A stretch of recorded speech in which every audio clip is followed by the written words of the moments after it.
How's it going, everyone, and welcome to the Second Assault live stream here at the DICE LA studio in Los Angeles, California. I'm Alex Mendez, more commonly known as Golden Boy, and joined with me is the wonderful and gorgeous and insanely tall Ben Jones. You're too kind. Yeah, too kind of DICE. How you doing, man? Doing well. Good to see you as always. And all right, so first and foremost, we have a lot of awesome things to show from Second Assault.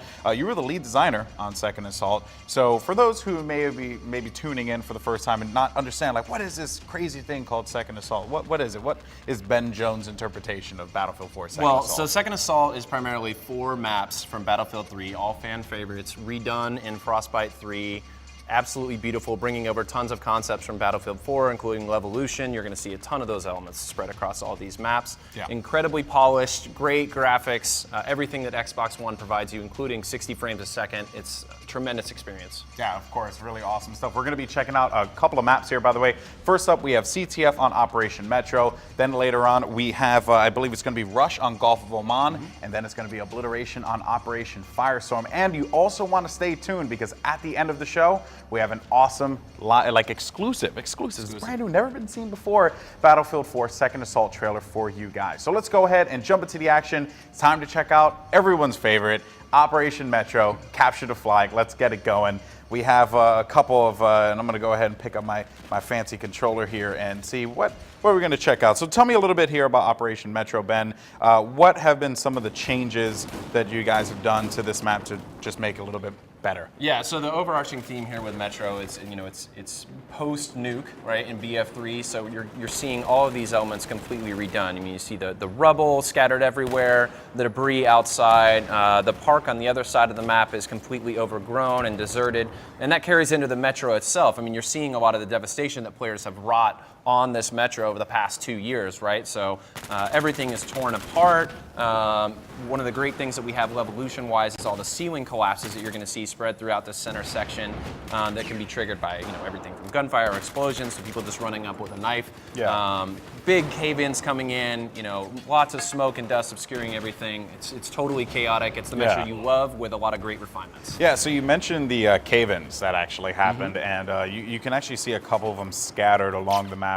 There's like portions of it that will tell you. Now, how does the player trigger those cave-ins? Well, again, so as simple as gunfire, like you're bringing down these supports or the structure itself, the ceiling above. A lot of different ways to go about that, right? But you're going to see them just happen in battle, but you can be very tactical with them as well, right? So waiting for a player to turn around the corner, you shoot a couple beams that'll collapse right in his head, or say you want to advance into a tough section, maybe you're in rush and caught up. So you can you can throw a grenade, take it down, cover the entire section with smoke, and then advance through that cover. So a lot of different ways to use those things. Oh, that's awesome. And then there are also some other crazy stuff you guys added to the park section of Metro, which I think is pretty cool. Now, CTF, you're going to see a lot of these players really converging indoors, inside, and you also mentioned that the tunnel itself is flooded, so that's a nice little addition. Seeing the water effects of Frostbite, of course, looking also gorgeous. Yeah, it's fantastic. I mean, you can see the player reactions in the water. The water is totally dynamic. We went a long way with the visuals in this tunnel section as well. Pulled back on the blue filter you saw in BF3 and really let this section shine. So it's absolutely gorgeous now, and when you've got all the levolution on top of that, it's just absolutely crazy. Yeah, and then just to go back about the park real quick, so you guys actually added basically tall grass that you guys can burn, and that can show off new positions, and snipers can't really hide anymore. So for those of you who are snipers and always thought you would get away with it, not anymore. Yeah, that's right. Guys like me have our revenge. It's one of those things I think that really shined in the event a couple weeks ago in Caspian border. We have this tall burning grass because these areas are completely overgrown now. It made its way into Metro as well, and it's really fantastic in helping you advance, flush out the snipers, as you said. So one of the favorite little sections, that tiny island in the water, in the park section, well, that's covered with dry grass. So launch an RPG over there, smoke the sniper out. Now he no longer has cover, so it completely changes the way you play. It's a really nice addition to the park. Yeah, obviously Metro has always been that fan favorite, or one of the most played maps. That's 100% for certain in Battlefield 3. So it's great to see that it's being brought back here and being kept true to the map itself. And I'm pretty sure as a designer you want to put all these crazy awesome moments like you have in Siege of Shanghai where, you know, a giant tower collapses, yet you reserved yourself this time around. It was like, well, we want to make this a little bit more intimate, right? Make the levolution moments that much more important with the micro levolution. Why go that route? Why not just add a giant building in the middle of the map and just have that fall down? Well, so I mean, we do go with some of those larger levolution moments. You know, in Caspian, Gulf of Oman, you're going to see some of those.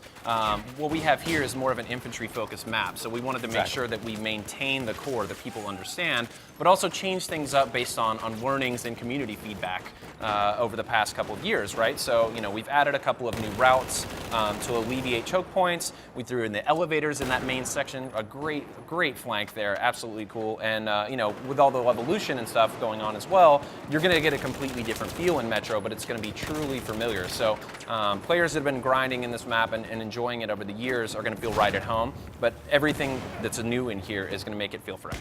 And then, of course, we're taking a look here at Metro, most importantly, but we are looking at Capture the Flag, which is something that is a first for Battlefield 4. I mean, of course, it wasn't Battlefield 3, and it's a game type that people really enjoy. I love Capture the Flag. I feel like it's just the standard when it comes to first-person shooters, and it also just has some of the greatest moments in gaming. Why bring back CTF, 1? And 2, any changes from BF3 CTF to BF4 CTF that players should know about when they hop into Second Assault? Yeah, sure. So, I mean, we brought back CTF because we thought it would be a great fit for these particular maps, and you're going to get a lot of changes, right? It's going to be a very different experience going from Metro to playing it in CTF, where it's much more open and you have the vehicles to complicate things. It plays really well, and we've seen the application early on. We looked at a couple different game modes. We said, okay, this is the one for these maps. Yeah. Great match, first of all. And then in terms of enhancements, we went a long way to do things with like the UI, player feedback stuff, voiceovers, all of that to communicate the game mode a little bit better, so players will have a clearer understanding of exactly what's happening on the battlefield. So we feel like we've pulled that off, and it's an enhanced mode now. But it just plays so well in all these maps, so we're really excited to bring it back. Yeah, and then in talking about the maps, you know, and how this particular game type and, you know, all the other game types, I know that that's a challenge, right? To be able to just balance it for, you know, we have CTF on Gulf of Oman versus CTF on Operation Metro, right? Like, it is substantially different. It plays much different. When you're looking into implementing this and making it balanced for each and every map, what are some of the challenges that you face as a developer, as a designer, to say, like, all right, we want to make sure that when players hop into Metro, they're going to get a CTF experience that they know and love, yet it's fresh for Metro versus what's going on in Gulf of Oman or Firestorm, for example. Right. So a lot of it is spatial considerations, right? So with Metro, obviously, you've got the tight corridors, and you've got a little separation, right? Like one team starts below in the Metro and one team starts up high. Yeah. So you have to kind of think about that. Like, all right, well, how are we going to make that work? Oh, maybe we have to add some new routes in order to make it a little bit more fair for the team that's starting down below. It certainly makes it really interesting. And then you know go for a larger map like Caspian. There are a lot of different features spread throughout that map that are very unique. So we try to combine all those together and look at the distances and everything else and weigh it and make sure that we're giving each team a really fair experience. So that's probably the biggest challenge, but in all the play testing we've done, we think we've really narrowed down what those spaces should be like, and players are enjoying it. We've had a good time here. Yeah, Can't wait for everyone else to give it a shot. Yeah, no, and for those of you guys who don't know, the players who are playing right now are actually DICE employees who are playing, and I just got to give a shout out to Legendary, because the dude's a beast. He's 25-7, and he's just tearing it apart. Legendary is actually one of the QA guys here, so he's just an animal, and I would not want to run into him in Battlefield. No, I 100%. mean, just like anybody else out in the real world that's playing, 12 hours a day playing this game, they're going to give you a rough time. Yeah, for sure. And then Mars. I'm sorry, Mears. I was going to say Mears. Mars actually 21-4. So we'll actually check out Mars in a little bit after they respawn here. But yeah, so I think that with these new games, these new maps releasing, and of course staying true, but at the same time being a unique experience to it. What is it for you as a designer to see all the players just hop back into it and try and do their usual techniques, yet have to, change it up a little bit? How does that make you feel as a designer to be like, you thought you were going to get away with that, what worked in BF3, but no, it's changed up this time. Or like, for example, the dry grass, Right. like those elements. how does that make you feel as a designer to just think know it's that great. there's so many different elements? Absolutely, and I think the way that we approach it is, we didn't want to go in and say hard nerf anything. I mean, there are a lot of aspects of these maps that people love, and there, those same aspects other people might not enjoy. So we tried to put in, layers of complexity that would allow players to potentially deal with those things, but all driven through their own actions. And the burnable grass is a great example there. But another great example is the collapses here in Metro, right? I mean, you're coming around this corner. These are some of the most contentious corners in all of Battlefield, right? And have now points that you can, throw a grenade at, drop an entire ceiling down onto 4 or 5 guys that are holding that corner, give yourself some cover and move up. It changes everything. So it's really great that we were able to do that. And personally, I'm really proud that of all we've accomplished with these maps. Our primary focus was to make everything player-driven.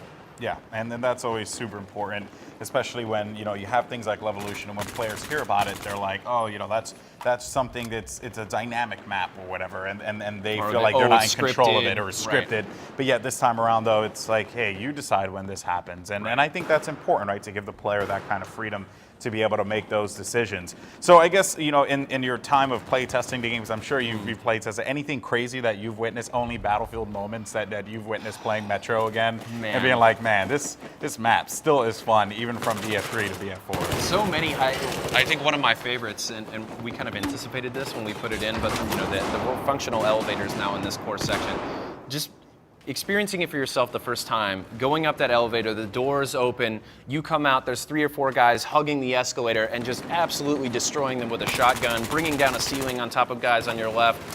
There are a few things that are more satisfying than that, and I'm excited for everyone else to give that a shot too. Yeah, that's always a pleasure. And taking a look here at some of the action that's going on and seeing what we have right now with the score. So actually it's 0-0. No one has been able to cap a flag yet, which is quite surprising. Thought that we'd at least have 1 flag cap by now. We have about 1 minute and 50 seconds left here, and neither team has budged. This just shows, man, Metro's back and forth as it always has been. What's crazy, I mean, we played yesterday and it was 3-0, right? Yeah. So that shows you how Metro can go. I mean, these teams are super balanced. It's crazy contentious in here, and you never know what's going to happen. Yeah, it seems like we do have a flagpole, though, that was made by the red team, so they might be able to actually make this one happen. Let's see, man. I mean, the opportunity, and look here. So the hallway that actually these players are walking through, there is a light in this hallway, but you can actually turn that off. That's right. So this hallway, as well as a new one that we added across for it as a relief point, both have dynamic lighting in them. Okay. Players might have seen a little bit of that in some maps from BF4, but we wanted to push that specifically in Metro because we said, all right, let's make these already chaotic environments even more intense. And for me, I run around with a tack light a lot, and I wanted another opportunity to use that, especially in these close corridors, right? So go in, pop the lights, complete darkness, and then throw on your tack light, blind people real quick, take them all out, and then rush through the hallway. Great way to do it. Yeah, it's like the mixing and matching of like what your attachments can be. Like you said, the tack light, for example, which has become pretty helpful to me in my time of play, because when I know that I want to try and stay at least a little bit hidden, and then bust out that tack light, they're like, "Whoa, what happened? My face!" Right. It's just blinding with sun.